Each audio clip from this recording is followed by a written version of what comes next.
Tonight on Piha Rescue, massive surf and unpredictable rips create havoc for lifeguards. A young girl gets caught in jellyfish. 2 women disappear in front of Paritty rocks. And no lifeguards are there to rescue them. Piha Beach on Auckland's west coast has turned on a cracker of a late spring day. The crowds have turned up in their hundreds to wave goodbye to winter. Out the back, the massive surf is challenging even the hardiest board riders. But there's no stopping the families having a ball in the shallows.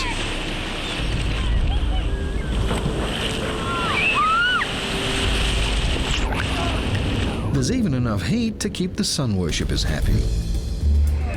However, only 6 volunteer lifeguards were able to make patrol. It's 4 metre of waves, so it's pretty tough out there today. The guards have moved the flags 3 times already this morning, trying to keep up with the currents. The rips don't know if they're coming or going. Both ways. And close, pull into the south, out a bit further, pull to the north, so it's sort of, you know where you were. It's pretty rough, it's right on low tide, so it's a little bit dangerous. Especially if you end up here, beside the jagged Paritty rocks on the southern end of the beach. As well as the extreme currents, there's another threat for swimmers. These are silent, underwater jellyfish. Piha's most common variety, blue bottles, also known as Portuguese man-of-wars. The tentacles from these jellyfish can reach up to 10 meters in length. Not good for unsuspecting humans. The blue bottle sting is excruciating. As painful as multiple bee stings. Inside the medical room, lifeguards Anna and Jackie work to soothe a young girl who became entangled in a blue bottle while swimming. They prepare to give her antihistamine, a common treatment for stings and allergic reactions, and are cooling her legs with ice. How much do you weigh? 38. 38, okay. You, and how old are you? I'm 10. You're allowed half a tablet. Yeah. Dad's gutted their first beach day of the season has turned to custard. He's looking forward to being in the water all day. There's 2 different types of sting reactions. Either one reacts well and neutralises with warm water, the other one neutralises with cold. So we've tried both. The pain can last for hours. That's an antihistamine tablet. Okay. Give her half, and when's the next half? If the jellyfish toxin enters a person's bloodstream, it can affect the glands. 1 half a tablet daily, so that's a 24-hour. The result is even more severe pain, shock, and in extreme cases, cardiac arrest. Out in the water, the 4 remaining guards on patrol are working hard to keep hundreds of people safe. Patrol Captain Rod is catching children non-stop at the edge of the flagged area.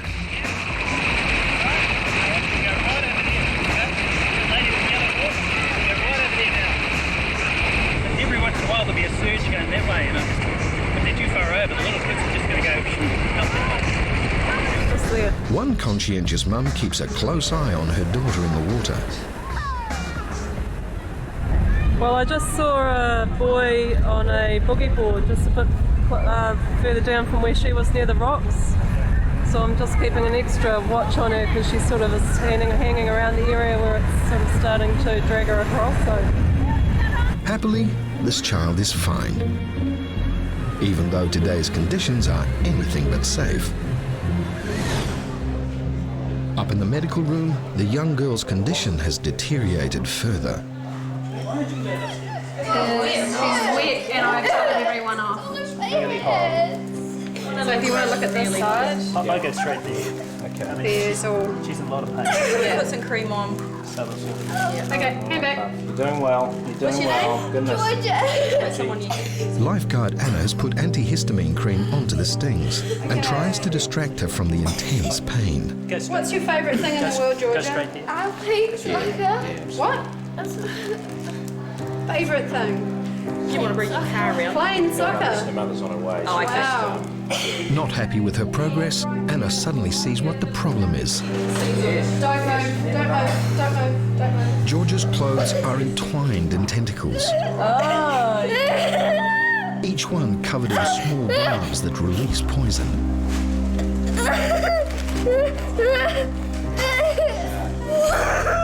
Okay, can you lift, get her up?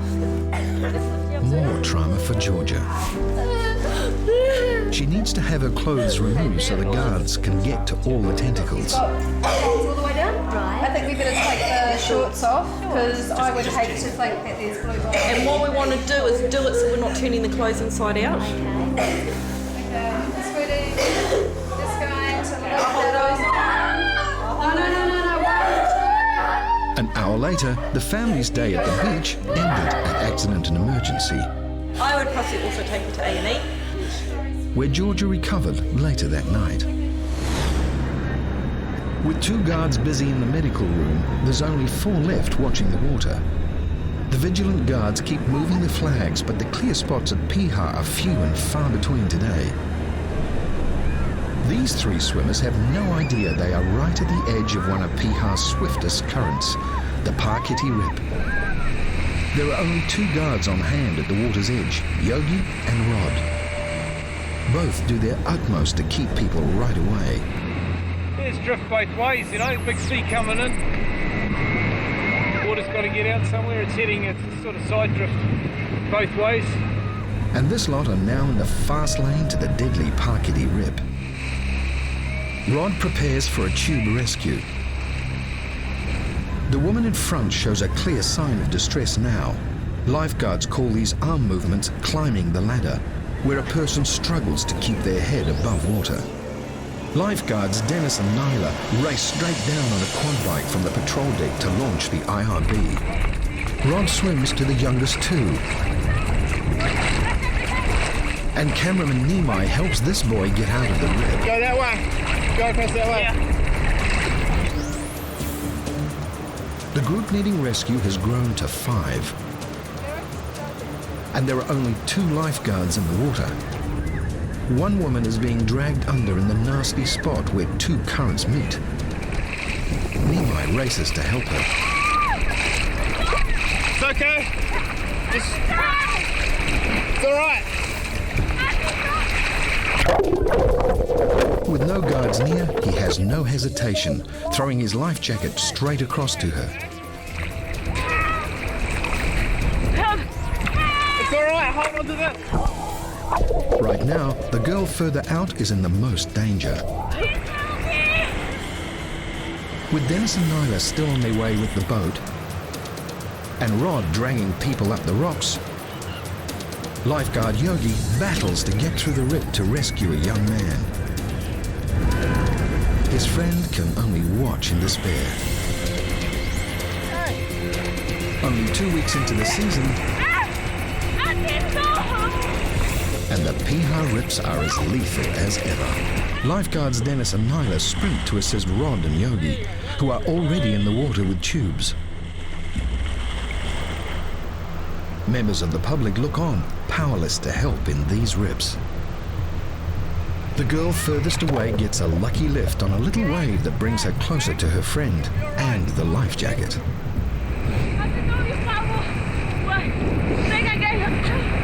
Try swim this way, all right? Cameraman Nimai directs the women away from the rocks so the boat can pick them up.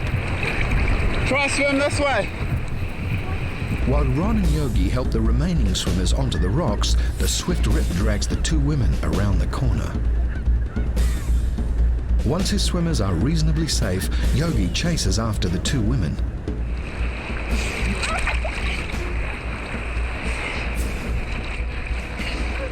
Both are now clinging to the jagged, mussel-covered rocks. They couldn't be in a worse spot, because neither rock is connected to the mainland. 1, 2, 3, in!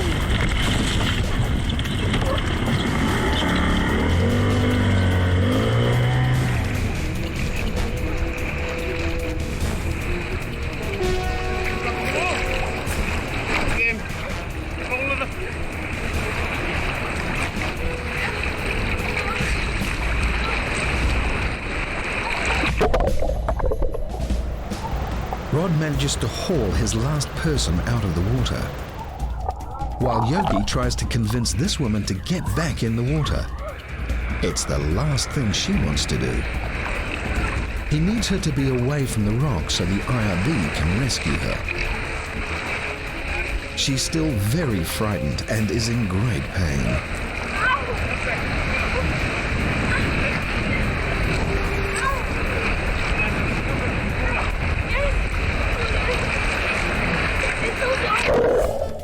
The other woman only just manages to hold on in the surge.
There's a big wave, so and then one of my friends, like, she went so far, so and I was trying to save her, but it was too deep for me as well, so thank you very much. Her friend is taken to the medical room. She needs oxygen. The guards also need to listen to her breathing, because if she still has water in her lungs, she is at risk of secondary drowning. A silent injury where the lungs may be damaged to the point where they don't function properly. Lifeguard Rod also decides to take his swimmer up to clean and check the cut she got from bashing against the rocks. Inside the medical room, lifeguard Jackie has just farewelled Georgia, the young girl stung by a blue bottle earlier. This patient, Gail, is in an equally serious state. Did you take in any water? Breathe in any water? Water in your mouth? No, just a little bit. Just a little bit? Yeah. Okay. No coughing is just coming out? She was, yes. Yeah. Okay. She was pretty, Okay, we might just put the beef boy. He's shaking up. Yeah. We'll stand when we got her out the boat and stuff. We might just do our O2. Nyla attaches a pulse oximeter to measure the amount of oxygen in her blood. Just going to check her O2. She doesn't think she may have taken a bit of water. And then we'll have a little bit of oxygen. Patient number 2 is brought in. Lifeguard Anna waits for the readings on the monitor. And Jackie administers oxygen.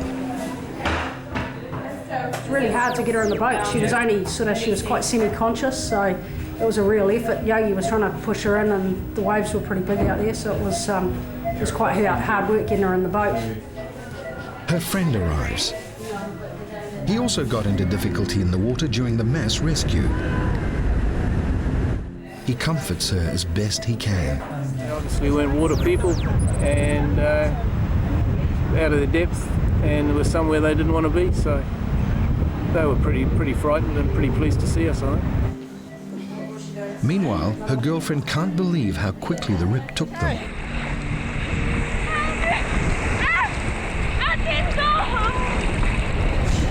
So you were just swimming?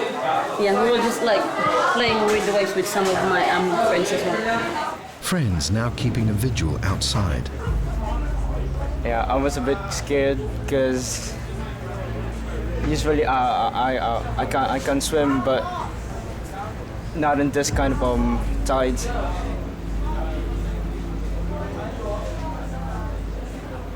Is she alright now? No, she's not. Jackie gets the results from the vital signs monitor, and one is particularly bad. Her temperature is way too low at 32.2 degrees. How are you feeling? Are your legs sore? Are you sleepy? Where did she get taken out of the water? On the rock. On the rocks. If she hadn't been thrown onto the rocks, she might well have drowned. But now she faces hypothermia. Do it one more BP cuff. BP stands for blood pressure. It's not good. The woman needs to get to hospital. Yeah. So you've got a conscious patient. Steph, can we require an ambulance for a conscious patient? She was rescued off the rock. Outside, the guards have moved the flags again, 20 meters further north. The waves are fantastic for surfers, but the resulting drift currents are a roaring pain for the swimmers. With only 2 lifeguards left on the beach, the more experienced locals are helping out a Norwegian tourist. We've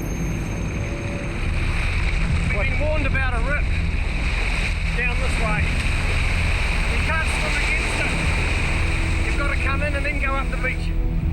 There's not a high demand for surf knowledge in Scandinavia. Although, to be fair, Piha is nailing the locals today too. In the medical room, the guards are happy to release one of the women, while the other is now being monitored by Jonathan, the club's senior medical officer.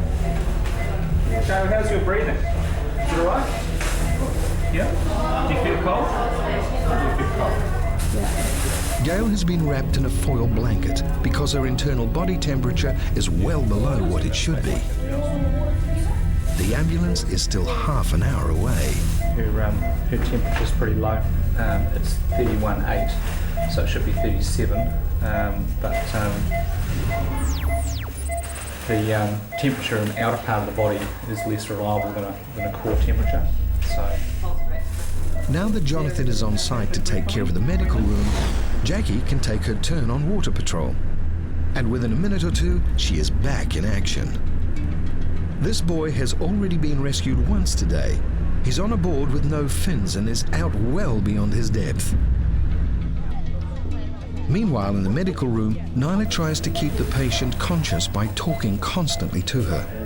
That's it. Just try and keep your eyes open for me, Gail. That's it.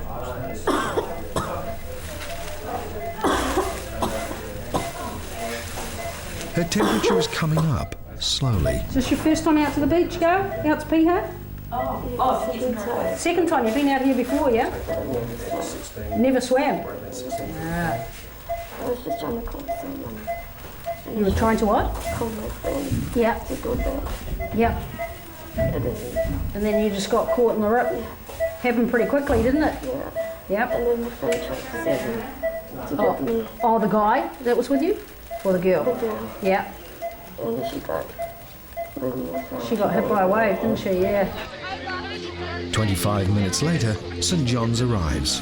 1, 2, 3. The paramedics quickly determine that Gail needs to get to hospital fast.